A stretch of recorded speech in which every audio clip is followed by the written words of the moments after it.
Assalamualaikum warahmatullahi wabarakatuh.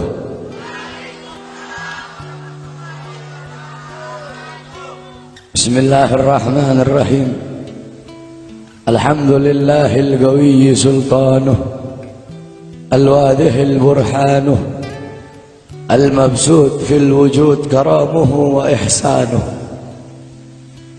Allahumma salli ala nuril anwar وسر الأسرار وترياك الأخيار ومفتاح باب اليسر سيدنا ومولانا محمد المختار وآله الأطهار وأصحابه الأخيار عدد نعم الله وإفضاله.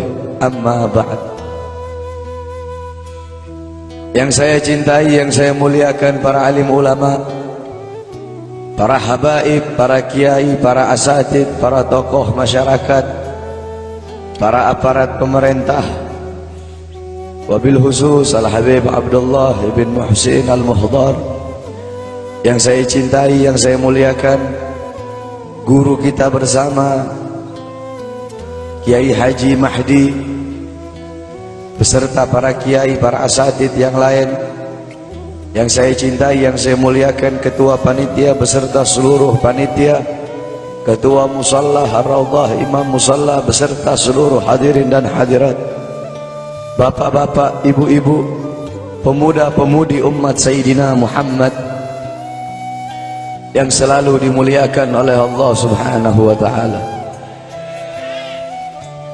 Alhamdulillah, segala puji dan syukur kembali ke hadirat Allah Subhanahu wa ta'ala. Dialah Allah Subhanahu wa ta'ala, Tuhan seru sekalian alam. Dialah Allah, Raja yang menguasai segala kekuasaan. Dialah Allah Subhanahu wa ta'ala yang maha besar dari segala sesuatu yang besar. Yang besar selain Allah kecil. Dialah Allah Subhanahu wa ta'ala yang maha kaya dari segala sesuatu yang kaya. Yang kaya selain Allah miskin. Dialah Allah Subhanahu wa ta'ala, Raja di atas para raja. Yang raja selain Allah budak. Dialah Allah Subhanahu wa ta'ala yang maha perkasa, yang maha kuat. Yang perkasa selain Allah, yang kuat selain Allah lemah. Dialah Allah Subhanahu wa ta'ala yang maha hidup. Yang hidup selain Allah pasti akan mati. Yang ada selain Allah pasti akan tiada. Yang wujud selain Allah pasti akan binasa. Sedangkan hidupnya Allah, adanya Allah, wujudnya Allah selama-lamanya, kekal abadi, tidak akan pernah musnah dan tidak akan pernah binasa. Dialah Allah yang dimana kedekatan hamba dengannya tidak akan membuat hamba itu setara dengannya. Jauhnya hamba darinya tidak akan membuat dinding penghalang antara hamba dengannya. Dialah Allah yang dimana walaupun seluruh hamba-hamba dari awal zaman sampai akhir zaman semuanya berbuat baik, tidak akan menambahkan sedikit pun keagungan di sisi. Dan dialah Allah yang dimana walaupun seluruh hamba-hamba dari awal zaman sampai akhir zaman semuanya berbuat dosa, tidak akan mengurangi sedikit pun keagungan di sisinya. Dan dialah Allah yang dimana pada malam hari yang mulia ini, di tempat yang penuh dengan barakah ini, Allah Subhanahu wa ta'ala sedang memandang kita semua yang duduk di tempat ini. Allah pandang dengan pandangan rahmat, Allah pandang dengan pandangan kasih sayang, Allah pandang dengan pandangan maghfirah, Allah pandang dengan pandangan pengampunan. Kenapa saudara-saudara? Karena kita mendapatkan keberkahan dan kemuliaan dari baginda agung Nabi besar Muhammad sallallahu alaihi wasallam. Allah Subhanahu wa ta'ala mengampuni dosa-dosamu yang telah lalu, mulai dari langkahan kaki kalian dari rumah kalian menuju ke tempat ini. Dari tempat ini kalian pulang menuju ke rumah, di situ Allah ampuni dosa-dosa yang akan datang. Kenapa? Karena duduknya kita di sini mendapatkan barokah dari para ulama, Duduknya kita di sini mendapatkan barokah dari orang-orang saleh. Kita duduk di sini berkumpul bersama para kiai, berkumpul bersama para ustadz, berkumpul bersama orang-orang saleh. Qala Rasul sallallahu alaihi wasallam, man zara aliman fa ka'annama zarani, man safaha aliman fa ka'annama safahani, man jalasa aliman fa ka'annama jalasani fid dunya, faman jalasani fid dunya ajlastuhu ma'i yaumal qiyamah. Berkata Rasulullah sallallahu alaihi wasallam, siapa orang yang mendatangi ulama, mendatangi kiai, mendatangi ustadz, mendatangi guru-guru agama, sama seperti kalian mendatangiku, kata Rasul. Siapa orang yang musafahah, mencium tangan ulama, mencium tangan kiai, mencium tangan guru-guru agama, sama seperti kalian mencium tanganku. Dan siapa orang yang di dunia duduk berkumpul bersama ulama, duduk berkumpul bersama orang-orang soleh, duduk berkumpul bersama para kiai, sama seperti kalian duduk denganku di dunia. Dan siapa orang yang duduk denganku di dunia, kelak di yaumil qiyamah akan aku dudukkan dia bersamaku. Orang-orang yang beruntung di akhirat, orang-orang yang berbahagia di akhirat, bukanlah orang-orang yang hanya datang sekedar bawa pahala salat, yang hanya datang sekedar bawa pahala zakat, yang hanya datang sekedar bawa pahala haji. Akan tetapi orang-orang yang beruntung di akhirat, orang-orang yang kedua matanya dihalalkan oleh Allah untuk memandang wajah indah baginda Sayyidina Muhammad.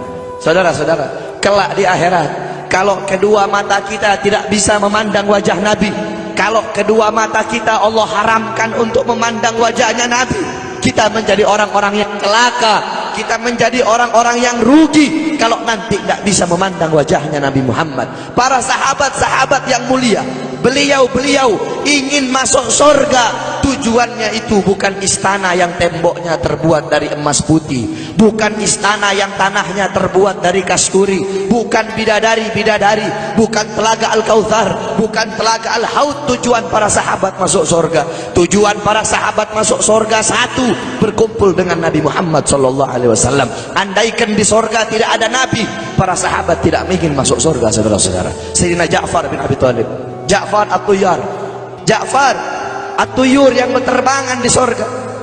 Sayyidina Ja'far bin Abi Thalib, ketika beliau mati syahid, kedua tangannya terputus, Allah gantikan dengan sayap, sehingga Ja'far, ruhnya beliau menghadap Allah Subhanahu wa taala. Ketika ruhnya beliau mau sampai ketika ruh beliau mau sampai di hadapan Allah, tiba-tiba terbayang dari kedua matanya beliau pandangan kepada wajah baginda Nabi besar Muhammad sallallahu alaihi wasallam.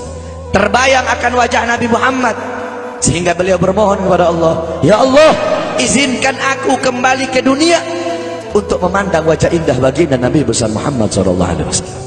Sayyidina Abu Bakar As-Siddiq radhiyallahu anhu, ketika beliau sedang berkumpul bersama Nabi, Nabi Muhammad berkata, wahai Abu Bakar, apakah engkau sudah makan? Kata Sayyidina Abu Bakar, aku belum makan ya Rasulullah. Pulanglah engkau pergi makan dulu. Pulang Sayyidina Abu Bakar As-Siddiq. Ketika Sayyidina Abu Bakar As-Siddiq pulang, tidak lama kemudian datang lagi. Kata Rasul, wahai Abu Bakar, aku tidak pernah melihat orang makan secepat itu. Kok cepat banget engkau makan? Apa kata Sayyidina Abu Bakar, ya Rasulullah, ketika aku akan memakan makanan itu ya Rasulullah, tiba-tiba teringat wajahmu ya Rasulullah, makanya aku tinggalkan makanan itu dan aku kembali ke sini lebih memilih untuk memandang wajah indahmu ya Rasulullah.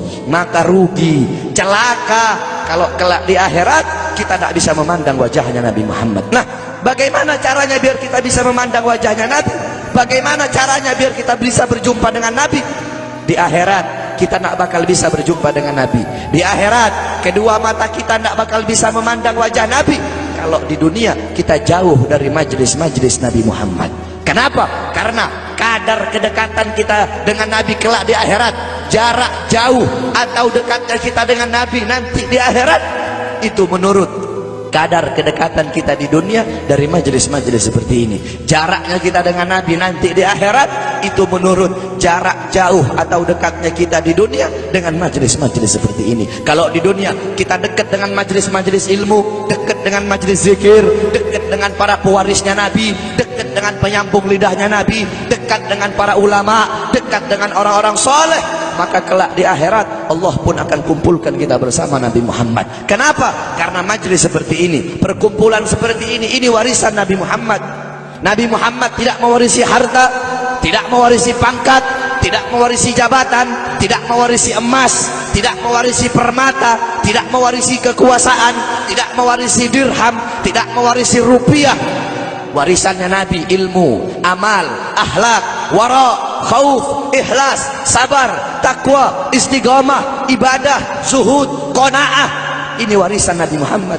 Sehingga kita duduk di sini untuk menerima warisannya Nabi. Abu Hurairah radhiyallahu anhu, beliau pergi ke pasar. Beliau berkata, wahai orang-orang pasar, di masjid sedang dibagi-bagikan warisannya Nabi.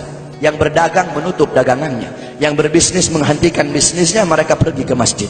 Ketika mereka sampai ke masjid, mereka bilang, wahai Abu Hurairah, mana katanya sedang dibagi-bagikan warisannya Nabi? Di sini cuma ada halago-halago ilmu, cuma ada perkumpulan-perkumpulan ilmu. Apa kata Abu Hurairah? Perkumpulan ilmu, majelis ilmu, itulah warisan Nabi Muhammad. Kita duduk di sini menerima warisannya Nabi. Maka warisan mana yang lebih mulia selain daripada warisan Nabi Muhammad? Warisan mana yang lebih agung selain daripada warisan Nabi Muhammad? Warisan mana yang lebih berharga selain daripada warisan Nabi Muhammad? Warisan mana yang lebih bermanfaat selain daripada warisan Nabi Muhammad? Oleh karena itu bersyukur kita kepada Allah, karena Allah jadikan kita hamba-hamba yang duduk di majelis ilmu. Berapa banyak hamba-hamba di luar sana yang belum Allah berikan petunjuk? Berapa banyak hamba-hamba di luar sana hatinya belum Allah gerakkan untuk duduk di majelis-majelis seperti ini? Qala Rasul, ad-dunya mal'un, mal'unu ma fiha illa dzikrullah wa ma wala wa aliman aw muta'alliman. Dunia ini terkutuk, dunia ini hina, dunia ini bejat, dunia ini biadab, wa ma fiha, dan hal-hal yang ada di dalamnya illa dzikrullah, kecuali orang-orang yang mengingat Allah, orang-orang yang berzikir kepada Allah, yang hatinya berhubungan dengan Allah, yang hatinya bersambung kepada Allah, yang hatinya mencintai Allah, yang hatinya takut kepada Allah, yang mengalir akan air matanya karena takut kepada Allah, yang lidahnya basah dengan Al-Quran, dengan zikir, dengan tahlil, dengan tahmid, dengan tasbih, dengan takbir, dengan tamjid, dengan sholawat. Orang-orang yang taat kepada Allah, yang patuh kepada Allah, yang tunduk kepada Allah, yang bertakwa kepada Allah, yang menghambakan dirinya kepada Allah, orang-orang yang tidak menyembah selain Allah, orang-orang yang lupa kepada selain Allah, orang-orang yang di saat hamba-hamba yang lain sedang terlelap dalam tidurnya, mereka bangun, mereka bersujud, bertekuk lutut memohon kepada Allah Subhanahu wa taala. Orang-orang yang menghidupkan malam-malamnya untuk beribadah kepada Allah. Wa aliman, orang-orang yang alim, orang-orang yang soleh, para kiai, para ustadz, para guru-guru agama. Wa muta'alliman, para penuntut ilmu yang suka duduk di majelis ilmu, di pesantren, di masjid, di musholla untuk menuntut ilmunya Allah. Cuma ini golongan yang mulia di muka buminya Allah. Selain daripada itu, yang sibuk dengan urusan dunia, yang sibuk dengan urusan harta, yang sibuk dengan urusan bisnis, yang sibuk dengan urusan pangkat, yang sibuk dengan urusan jabatan, siapapun, saya kek, kiai kek, habib kek, ustadz kek, lurah kek, camat kek, bupati kek, wali kota kek, gubernur kek, menteri kek, presiden kek, siapapun yang sibuk dengan urusan dunia sehingga lalai, sehingga lupa, sehingga ghafil, sehingga lupa kepada Allah, sehingga lalai dari kewajiban, maka termasuk dalam mal'un yang dikatakan oleh baginda Nabi besar Muhammad sallallahu alaihi wasallam. Oleh karena itu bersyukur kita kepada Allah. Ini nikmat yang luar biasa, ini nikmat yang agung. Allah kumpulkan kita bersama ulama. Kedua mata kita memandang wajah para ulama, kedua mata kita memandang wajah ulama. Ini suatu anugerah yang luar biasa, saudara-saudara. Di zamannya Syekh Abu Yazid Al-Bustami, ketika itu sedang ditimpa musim kemarau. Orang-orang kampung berkumpul, mereka sholat istisqa, mereka sholat minta hujan. Berkali-kali mereka sholat, tapi nggak turun-turun hujan. Akhirnya datang seorang anak muda. Anak muda itu mengangkat tangan dan berkata, Ya Rab, bihaqqi ma fi ra'si inzil matar.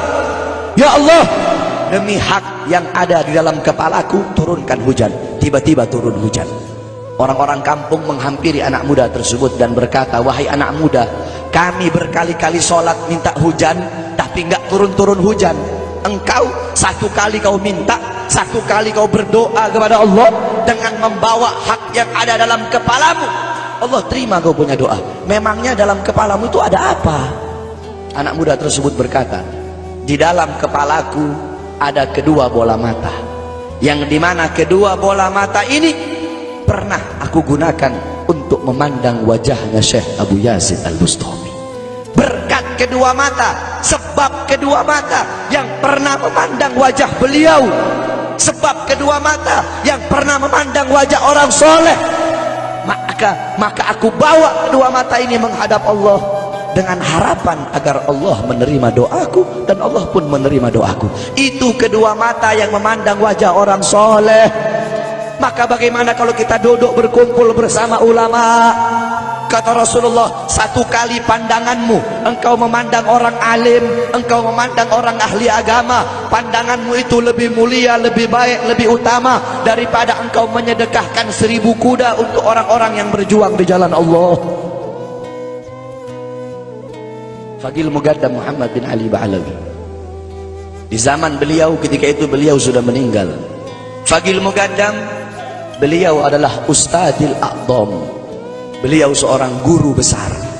Beliau Syekhus Syuyuhus Syariah, gurunya para guru-guru syariat. Bukan guru syariat, tapi gurunya para guru-guru syariat. Qudwatul muhaqqiqin, pedoman para ahli hakikat. Tajul a'immatil arifin, beliau mahkota para ahli ma'rifat. Faqil Muqaddam, kakeknya para habaib, kakeknya Segaf wal Idrus Al-Habsyi Al-Attas bin Syahab dan para habaib-habaib yang lain. Nah, Faqil Muqaddam dimakamkan di Zanbal. Zanbal itu pemakaman para aulia, pemakamannya orang-orang soleh, pemakaman para habaib. Dulu ada satu orang fasik, orang yang suka berbuat dosa. Ini orang fasik dikuburkan di dekat makam Zanbal. Ini orang fasik dikubur di dekat makamnya orang-orang soleh. Beberapa minggu kemudian ada seorang wali bermimpi. Seorang wali bermimpi bahwasanya orang fasik itu sedang disiksa oleh Allah, sedang diazab, sedang disiksa oleh Munkar dan Nakir. Tulang-tulangnya diremukkan. Tiba-tiba ketika dia sedang dalam penyiksaan, Faqil Muqaddam masuk ke dalam kuburnya orang fasik tersebut. Faqil Muqaddam masuk dan Faqil Muqaddam bilang, wahai Munkar Nakir, pergilah engkau, jangan engkau siksa orang ini. Dengan engkau menyiksanya, teriakan dia, jeritannya dia mengganggu zikirku kepada Allah Subhanahu wa ta'ala. Orang fasik tersebut dapat syafaat hanya karena kuburnya dekat dengan makomnya orang soleh. Maka bagaimana kalau kita di dunia dekat dengan ulama, duduk bersama orang-orang soleh? Dalam sebuah athar, Allah Subhanahu wa ta'ala bertanya kepada Jibril tentang seorang hamba. Wahai Jibril, tanya kepada hamba tersebut, apakah dulu ketika di dunia dia pernah duduk bersama ulama? Ditanya oleh Jibril, tidak pernah, aku tidak pernah duduk bersama ulama. Tanya kepadanya, apakah dia pernah makan bersama ulama? Ditanya, dia bilang tidak pernah makan bersama ulama. Tanya kepadanya, apakah garis keturunannya ada yang bersambung kepada ulama? Ditanya, ternyata tidak ada. Apakah dia cinta ulama, kenal ulama? Tidak. Kata Allah, masukkan orang ini ke surga. Jibril berkata, kenapa kau masukkan ke surga? Dia nggak pernah duduk bersama ulama, tidak pernah makan bersama ulama, orang alim bukan. Kata Allah, karena dia mencintai seseorang, yang dimana seseorang yang dia cintai cinta kepada ulama. Orang itu tidak langsung cinta ulama, tidak, tapi dia mencintai seseorang. Seseorang yang dia cintai itu cinta kepada ulama. Lihat, begitu luar biasanya mencintai para ulama. Karena beliau-beliau para ulama, orang-orang soleh, mereka orang-orang yang merindukan Allah dan Allah merindukannya. Mereka orang-orang yang mengutamakan Allah di atas segala-galanya, sehingga Allah mengutamakan mereka di atas segala-galanya. Mereka para ulama, orang-orang soleh, orang-orang yang banyak menangis karena takut kepada Allah. Dengan sebab-sebab mereka, dengan keberadaan beliau-beliau, hujan masih turun dari langit. Dengan sebab beliau-beliau, orang-orang yang takut, yang banyak menangis, karena beliau-beliau bumi masih menumbuhkan tumbuh-tumbuhan untuk kita. Andaikan tidak ada beliau-beliau, tidak ada para ulama, tidak ada orang-orang soleh, tidak ada para salafun soleh, tidak ada para solihin, tidak ada para waliullah, tidak ada orang-orang yang takut kepada Allah, langit tidak mau menurunkan hujan untuk kita, saudara-saudara. Oleh karena itu bersyukur kita kepada Allah. Allah kumpulkan kita bersama para ulama, Allah kumpulkan kita bersama orang-orang soleh. Ini kemuliaan yang Allah berikan kepada kita sebagai umat Nabi Muhammad. Saudara-saudara, kita duduk di majelis yang mulia ini untuk memperingati Isra wal Mi'raj baginda Nabi besar Muhammad SAW. Kita duduk di sini, kita tidak pernah memandang langsung wajahnya Nabi. Kita tidak pernah berjumpa langsung dengan Nabi. Kita tidak pernah duduk bersama-sama dengan Nabi. Untuk apa kita duduk di sini kalau bukan karena iman dan cintanya kita kepada Nabi Muhammad? Padahal kita tidak pernah berjumpa dengan Nabi, bertemu dengan Nabi tidak pernah, duduk bersama Nabi tidak pernah. Tapi kita beriman kepada Nabi Muhammad. Kita cinta kepada Nabi Muhammad.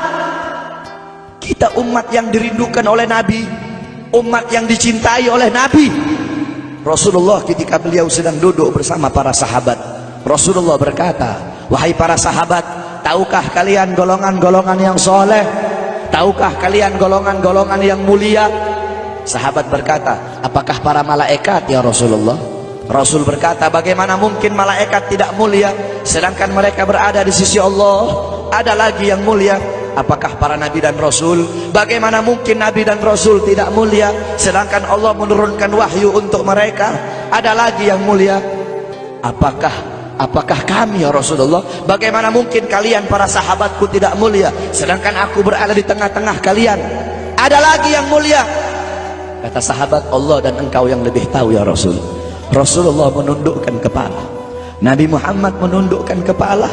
Dari kedua pelupuk mata beliau mengeluarkan air mata, membasahi pipi beliau sampai ke janggutnya beliau. Beliau menundukkan kepala sambil menangis dan beliau berkata, golongan yang mulia ini, golongan yang soleh ini, mereka golongan-golongan yang adanya nanti di akhir zaman. Mereka tidak pernah duduk bersamaku, mereka tidak pernah memandang wajahku, mereka tidak pernah mendengar langsung kata-kataku, akan tetapi mereka beriman kepadaku, kata Rasul. Mereka umat yang aku rindukan, mereka umat yang aku cintai. Tuba liman yarani wa amana bi, wa tuba summa tuba liman lam yarani wa amana bi. Sungguh beruntung orang-orang yang beriman kepadaku, kemudian orang-orang yang melihatku kemudian beriman kepadaku. Dan sungguh beruntung, dan sungguh beruntung, dan sungguh beruntung. 3 kali keberuntungan, 3 kali kemuliaan bagi orang-orang yang tidak pernah melihatku akan tetapi mereka beriman kepadaku. Siapa? Kita umat Nabi Muhammad SAW. Kita tidak pernah memandang wajah Nabi, tidak pernah berkumpul dengan Nabi, tapi kita beriman kepada Nabi Muhammad. Apalagi kita umat Islam Indonesia, umat Islam Indonesia, umat yang dicintai oleh Rasulullah As-Sayyid Al-Habib Muhammad bin Ali Al-Maliki. Ketika beliau berziarah ke makam Nabi Muhammad, dalam keadaan sadar beliau berjumpa langsung dengan Nabi Muhammad. Di belakang Nabi Muhammad ada ribuan orang. Habib Muhammad pun bertanya, ya Rasulullah, siapa yang ada di belakangmu ini ya Rasulullah? Ribuan orang ini, ribuan golongan ini, siapa ya Rasulullah? Rasulullah berkata, ini mereka yang ada di belakangku. Mereka adalah umat Islam yang aku cintai. Mereka umat Islam yang ada di Indonesia, kata Rasulullah SAW. Kita dicintai oleh Rasul. Kenapa? Coba kita lihat di Indonesia, saudara-saudara. Kalau bulan Maulud, kalau bulan Rabiul Awal, di kampung-kampung, di musola-musola, setiap masjid, setiap langgar, setiap pesantren, setiap RT, setiap RW pasti bikin maulid Nabi Muhammad. Kalau udah bulan Rajab, setiap pesantren, musola, masjid, kampung, RT, RW pasti bikin Isra wal Mi'raj baginda Nabi besar Muhammad. Negara-negara yang lain, tempat-tempat yang lain tidak seperti kita, saudara-saudara. Makanya kita menjadi umat yang dicintai oleh Rasul, umat yang dimuliakan oleh Nabi Muhammad, umat yang dirindukan oleh Nabi Muhammad SAW. Allah berkata dalam Al-Quran, laqad ja'akum rasulun min anfusikum azizun alaihi ma'anittum harisun alaikum bil mu'minina raufur rahim. Hei sekalian umat manusia, yang kaya, yang muda, yang tua, yang muda, yang kaya, yang miskin, mulai pejabat sampai rakyat, ulama sampai umat. Hei sekalian umat manusia, laqad ja'akum, telah sampai kepada kalian, telah datang kepada kalian rasulun, utusan Allah, min anfusikum, dari golongan kalian manusia, azizun alaihi ma'anittum, sungguh berat baginya penderitaan yang kau alami, sungguh berat baginya kesusahan yang kau alami. Sebelum kalian susah, dia lebih dahulu susah. Sebelum kalian menderita, dia lebih dahulu menderita. Sebelum kalian menangis, dia lebih dahulu menangis. Sebelum kalian berdarah, dia lebih dahulu berdarah. Azizun alaihi ma'antum harisun alaikum, dia menjaga kalian, menjaga akidah kalian, keyakinan kalian, tauhid kalian, syariat kalian, sholat kalian, agar kalian tidak menyimpang, agar kalian tidak tersesat, agar kalian tetap berada di jalannya Allah. Bil mu'minina raufur rahim, kepada orang-orang yang beriman beliau sangat cinta, beliau sangat sayang, beliau mencintaimu sebelum engkau mencintainya, beliau merindukanmu sebelum engkau merindukannya. Siapa beliau? Siapa dia? Dia adalah seorang manusia yang mengorbankan jiwanya, mengorbankan nyawanya, mengorbankan darah dan hartanya demi kita sebagai umat. Beliau kepanasan, kedinginan, 3 hari 3 malam makan, mengganjal perutnya dengan sebongkah batu. Perut suci beliau berbunyi. Kelaparan bukan untuk dirinya, kelaparan bukan untuk anak cucunya, kelaparan demi kita sebagai umat. Beliau seorang manusia yang pipinya pernah tertusuk duri sampai tembus ke sebelah demi kita sebagai umat. Beliau seorang manusia yang pernah wajah beliau dilempari kotoran demi kita sebagai umat. Lupakah kalian dengan air mata beliau yang menetes setiap malam demi kalian?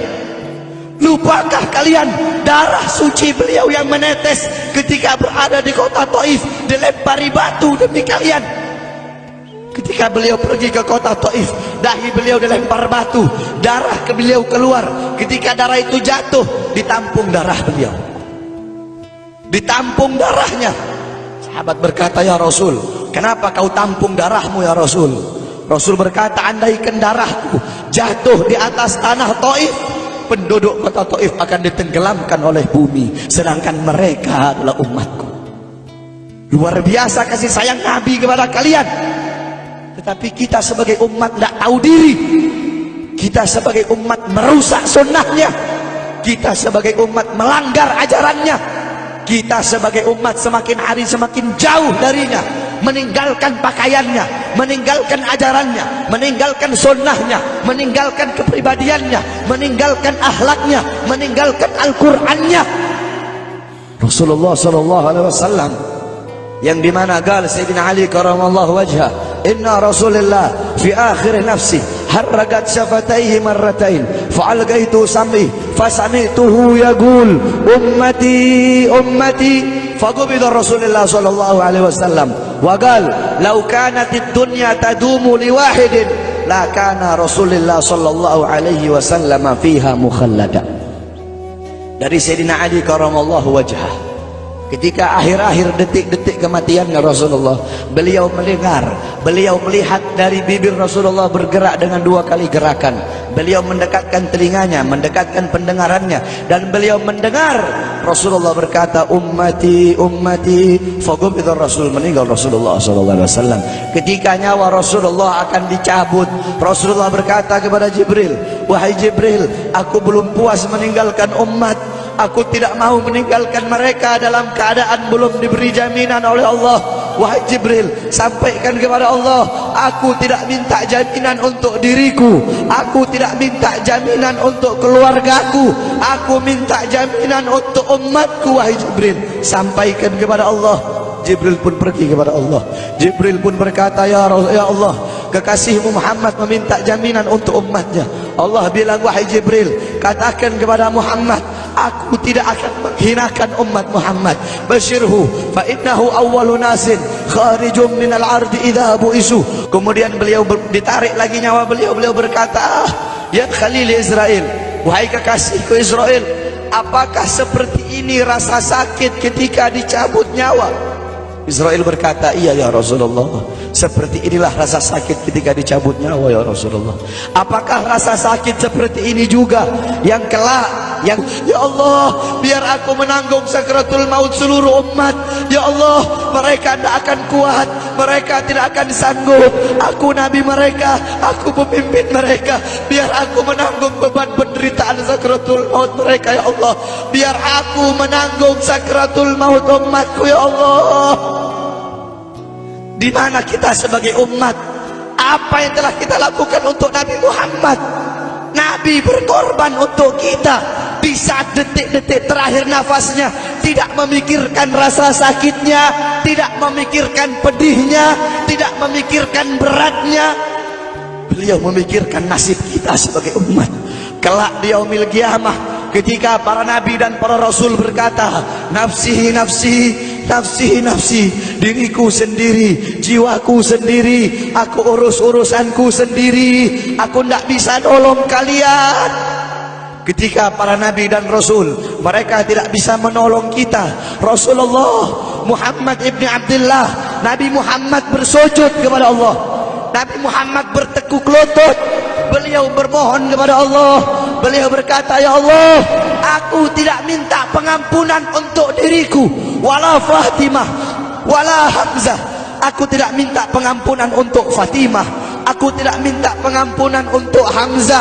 Aku cuma minta pengampunan untuk umatku ya Allah, untuk umatku ya Allah.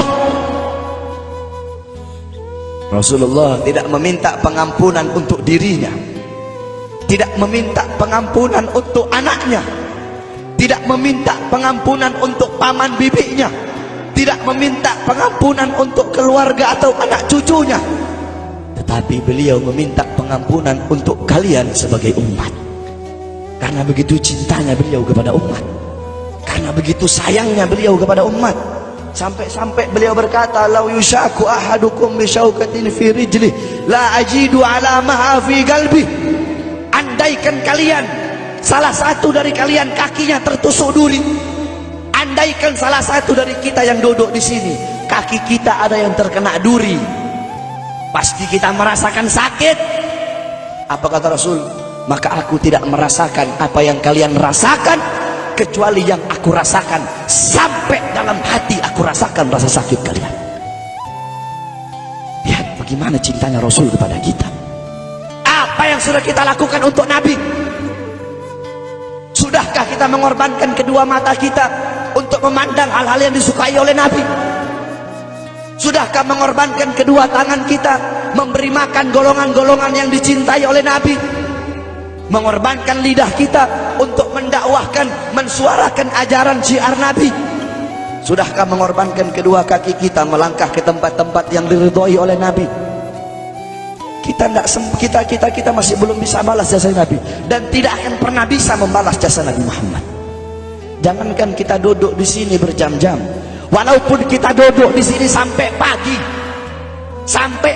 kita duduk, seumur hidup kita duduk di sini, masih belum bisa membalas jasa Nabi Muhammad.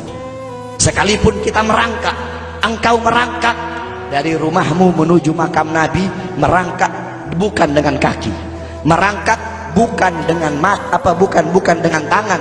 Walaupun kalian merangkak dengan kedua mata dari rumah kalian menuju makam Nabi, itu masih belum bisa membalas jasa-jasa Nabi Muhammad sallallahu alaihi wasallam. Kita tidak bisa membalas jasa-jasa Nabi Muhammad. Kecintaan kita tidak ada apa-apanya. Apakah kecintaan kita lebih besar daripada kecintaan seorang anak kecil yang ada di zamannya Syekh Abdurrahman Ad-Dibai? Di zaman Syekh Abdurrahman Ad-Dibai, pengarang Maulid Diba, ketika beliau ingin berziarah ke makamnya Rasul, ketika beliau ingin ziarah ke makamnya Nabi, ada satu orang anak kecil ingin ikut berziarah. Maka kata rombongan, hai anak kecil, engkau tidak boleh ikut. Ini perjalanan memakan waktu berhari-hari, bisa 4 hari, 5 hari, bahkan sampai 1 minggu. Kau tidak boleh ikut. Pergi anak kecil tersebut. Pergilah rombongan Syekh Abdul Rahman Ad-Dibai untuk ziarah ke makamnya Nabi. Tanpa sepengetahuan rombongan, ternyata anak kecil tersebut bergelantungan di bawah kereta kuda Syekh Abdul Rahman Ad-Dibai. Anak kecil itu bergelantungan. Dia sampai berhari-hari gak makan, gak minum, gak tidur. Hanya apa? Hanya ingin pergi ziarah ke makam Nabi. Saking cintanya kepada Nabi Muhammad. Dia sembunyi-sembunyi bergelantungan di bawah kereta. Gak makan, gak minum, gak tidur berhari-hari. Sampai ketika sampai di Madinah, itu anak kecil jatuh. Itu anak kecil terjatuh. Rombongan bilang, bukankah ini anak kecil yang waktu itu mau ikut? Berarti sudah berhari-hari dia di bawah kereta ini. Dia nggak makan, dia nggak minum, dia nggak tidur. Anak kecil itu berlari. Anak kecil itu berlari sampai dia terjatuh. Saking bahagianya, dia sudah sampai di Madinah. Dia ambil debu-debu Madinah, pasir Madinah, dia ambil, dia usapin ke mukanya. Saking bahagianya, sampai itu anak mati. Anak kecil tersebut mati membawa kecintaannya kepada Nabi Muhammad. Anak kecil itu mati, gak makan berhari-hari, gak tidur, gak minum, hanya ingin ziarah ke makam Nabi Muhammad. Padahal anak kecil itu tidak pernah memandang Nabi, tidak pernah berkumpul dengan Nabi, tapi kecintaannya luar biasa kepada Rasulullah. Akhirnya anak itu dimakamkan oleh Syekh Abdul Rahman Ad-Dibai di Madinah. Anak kecil itu dimakamkan di Madinah. Nah, setiap tahun Syekh Abdul Rahman Ad-Dibai ziarah ke makamnya Nabi, pasti ziarah ke makam itu anak kecil. Yang anehnya, setiap Syekh Abdul Rahman Ad-Dibai ziarah, makam anak kecil tersebut, kubur anak kecil tersebut bergeser dengan sendirinya mendekati makam Nabi Muhammad SAW. Sampai sekarang makam anak kecil itu ada di samping Masjid Nabawi. Saking cintanya anak kecil tersebut kepada Rasulullah SAW. Kecintaannya kita nggak ada apa-apanya. Kita tiap hari maksiat, tiap hari berbuat dosa, melakukan hal-hal mungkarat, dhalalat, sayyiat. Takutlah kita kepada Allah. Kembalilah ke ajaran Nabi Muhammad. Jadikan beliau sebagai teladanmu, jadikan beliau sebagai pedomanmu. Hidupkan rumah tanggamu dengan ajaran beliau. Hidupkan kampungmu dengan dengan ajaran dan sunnah beliau. Jadikan rumah tanggamu rumah tangga Sayyidina Muhammad, kampungmu kampung Sayyidina Muhammad, desamu desa Sayyidina Muhammad, kotamu kota Sayyidina Muhammad. Man tasyabbaha biqaumin fahuwa minhum. Barang siapa yang mengikuti suatu kaum, maka dia sama dengan kaum tersebut. Kalau engkau mengikuti Nabi, mengikuti ajarannya Nabi, mengikuti sunnah-sunnahnya Nabi, Rasul yang kau jadikan teladan, Rasul yang kau jadikan pedoman, maka beliau-beliau dimuliakan oleh Allah, kita pun akan dimuliakan oleh Allah. Kita lihat anak-anak muda kita zaman sekarang, pemuda-pemudi kita zaman sekarang, yang dijadikan teladan bukan Rasul, yang dijadikan teladan bukan Nabi Muhammad, bukan sahabat, bukan ahlul bait, bukan tabi'in, bukan ulama, bukan solehin.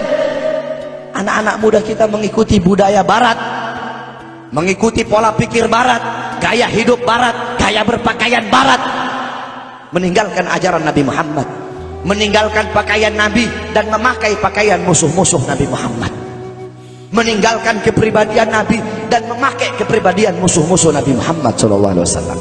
Berapa banyak anak-anak muda kita di Indonesia rela menahan sakit, rela menahan sakit, menindik kupingnya, dia tindik kuping, tindik bibir, tindik telinga, semua satu muka ditindik, ditato, rela tahan sakit. Untuk apa? Untuk mengikuti idolanya orang-orang barat. Tetapi sudahkah anak-anak kita rela menahan sakit, duduk lama-lama di majelis Nabi Muhammad? Sudahkah anak-anak muda kita rela menahan sakit, iktikaf di masjid? Kenapa?